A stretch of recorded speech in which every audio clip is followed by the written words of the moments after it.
Hi, I'm Rino Tiwa. I'm from Indonesia. I was born in the Philippines. Both of my parents were missionaries. And I'm currently here now in Berkeley with my wife Mariska and my son Timothy. I'm also helping with the Indonesian congregation in Sacramento. Yes, that's a little bit of me. All right, thank you, Rino. My name is Art van Beek. I am originally from the Netherlands, and I was a missionary in Indonesia for about almost a decade. And for the last 23 years, I've been the pastor of I was the pastor of a intercultural congregation, which started out as a Japanese American congregation. So we want to share with you some insights, and the main topic here is gauging whether your congregation is ready for multicultural ministry or intercultural ministry. So that's what we'll be talking about there. Three main topics here. And first topic is looking at the culture of your congregation through a cultural anthropological lens. Secondly, we'll be looking at how culture operates in your congregation. And then finally, we'll be looking at the culture of communication within your congregation. Each of these topics has four subtopics. So we'll get started. Let's get started. Art, when considering the elements of culture in congregation, what topics should be considered? Well, I think when we look at culture and congregation, we look at functionalism, we look at structuralism, we look at symbolism, and we look at meaning. And they're all sort of streams or concepts within cultural anthropology. Can you explain how function is important? Well, function is important. Of course, this is from functionalism. They asked the question in a culture, when we look at events, when we look at clothing, when we look at rituals, when we look at things people do throughout the life cycle, what function do these things have? And the way these things are done, what function do those things have inside a culture? So, what should a congregations look out for with functions? Well, what they should look out for is say, well, you know what, we have these things that we do, and we're used to doing them, and we have a way of going about things in the congregation. Every congregation does, and they ask an honest question. Well, what function do they have other than just what we think they're supposed to do? But what is the function, and can we change that or adjust that? Are we open to looking at it in a different way if there were some other people here? When we look at structure, what is important? Well, structure, you kind of look how everything is positioned officially within the culture. Another term that they use for it is kinship. What is the kinship within a congregation? Who holds power? Does it have to do with age? Does it have to do with gender? Does it have to do with ethnicity? Does it have to do with how long you've been there or whether your parents were there? And it has to do also with power structure, and to look at that honestly and say, well, are we ready to mix that up, and are we ready to move that around for other people? So, what is the most important about it then, about the structure? Well, the most important thing is like, let's honestly look, okay, if this is going to mess up the apple cart, if this is going to mean we're going to have to move the furniture in a symbol, not in a metaphoric way, the furniture within our congregation, are we ready to do that? Do we have the wherewithal to do it? And are people on board with that?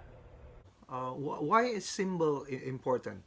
Symbol is important because almost everything that we do in a congregation or in a culture, it has a certain symbolic power, and everything can be a symbol. Like for instance, take a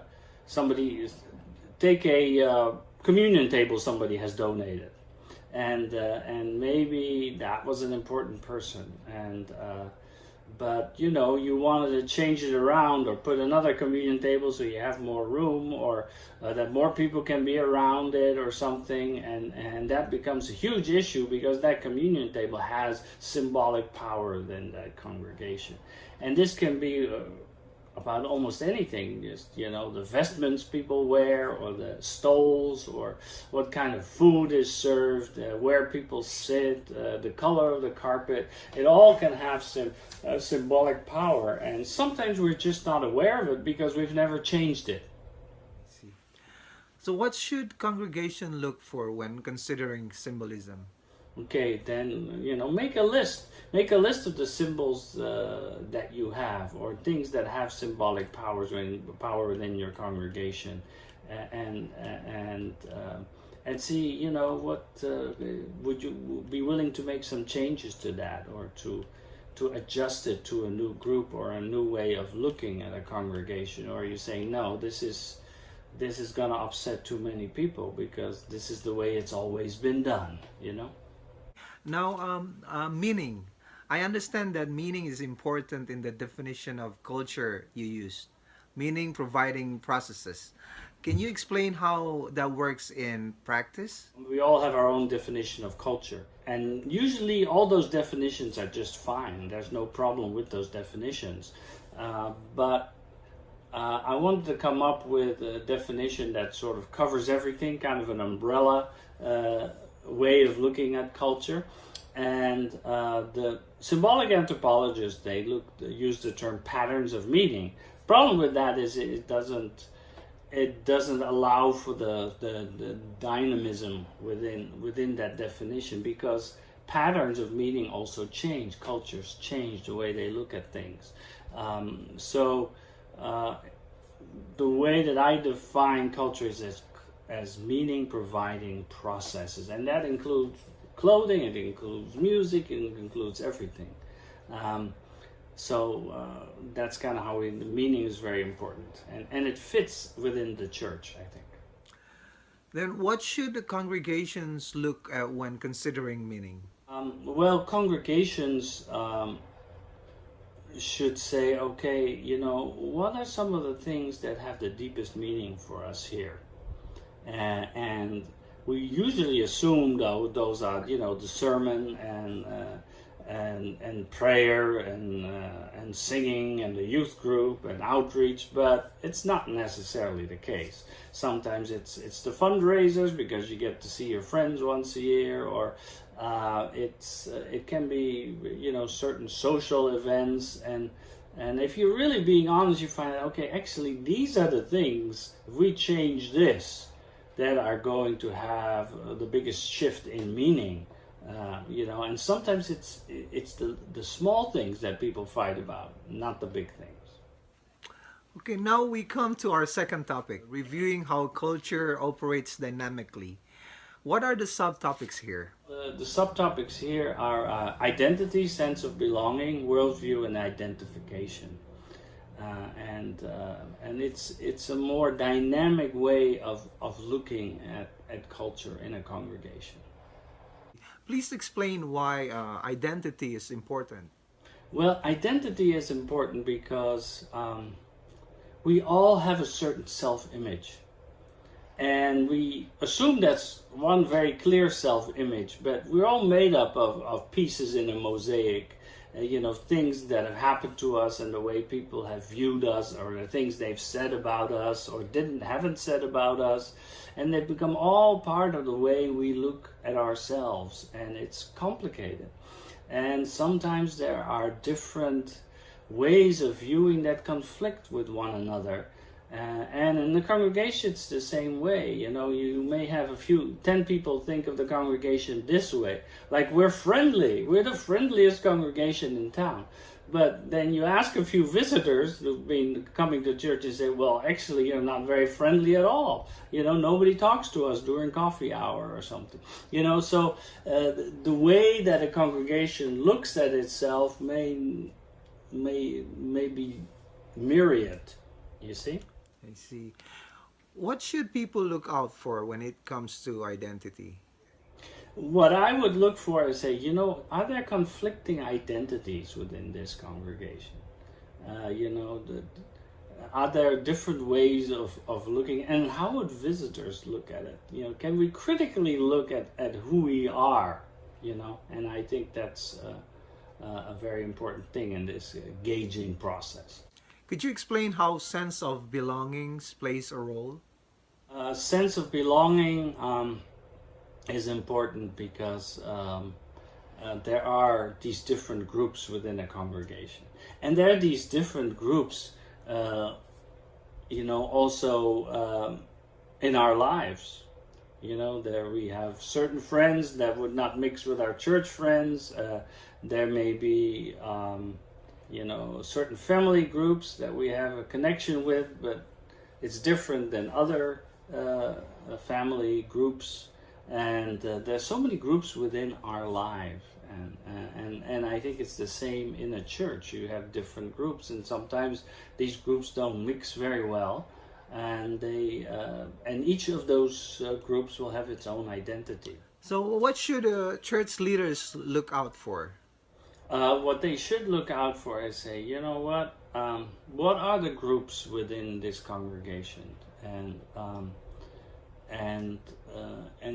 within society, where do they also belong? Where are their connections? For instance, maybe there might be a group in the church, and they're avid golfers, and they're members of a golf club, right? But there are others in the congregation that have no relation to that. But these people that are in the golf club, maybe they're people that have an important role in the congregation. And then, then a bunch of people that come into the congregation from another church, and they can't relate to the culture of the golf world at all, for instance. And okay, is that going to be an issue? And it could be also an issue of political affiliation. Worldview. What is the significance of worldview in the congregations? Worldview is a way of viewing at life. It's the philosophy that you have. It also includes your theology, and sometimes certain belonging groups or people with certain identity, they also have a certain way of viewing the world and of viewing how the church should be and what the church should be. Some people think it should be more of a social unit. Others think it should be more of an outreach unit. And others again think it's all about the doctrine and the liturgy or the music. And I think those kinds of different and maybe competing worldviews, they need to be looked at and say, how flexible are they? So, Art, how would you sum up which worldview to look out for? First, I would look at worship, at liturgy, at the way sermons are done. Then I would look at, for instance, your worldview about money and how you spend it. I would look at your worldview about the building and how important that is. And then fourth, I would look at your outreach and how you view the world around you. There are more, but I would start with those. I have one last question. Okay. How does All right. identification play a role? Identification, it ties all three together: identity, sense of belonging, and worldview. So what happens is our identity is formed through identifying with other people, like for instance our parents or our community or our family unit, or maybe the team that we root for, and perhaps our politics, whatever it is. Partly is something that we develop by identifying with people who hold their own identity, and we want to be like those people. And that's partly how we get our identity. Same with sense of belonging. We feel we are part of a group because we're able to identify with the people who are in those groups. You know, maybe they have the same ethnic group, or, you know, the same background, or the same history. And then also identification helps with worldview. You know, we tend to take on the worldview of the people that we love. You know, and maybe later on, you know, if it becomes too burdensome, we say, no, I can't. I still love this person, but I just can't accept what they think. You know, and I think all these issues play within a congregation, and identification with certain members in the congregation, or with the pastor who holds certain views, can be very powerful, and sometimes we need to look at those issues. Now we come to our third and final topic, considering the culture of communication. What are the four topics here? The four topics here are anxiety, and the right thinking to counteract that anxiety, triangulation, differentiation, and boundaries. Why mention anxiety? Anxiety is actually something that happens a lot, not only in families but also in churches. And for instance, there's anxiety when, for instance, the pastor is about to leave, or there's anxiety if there's somebody in the church that is causing problems.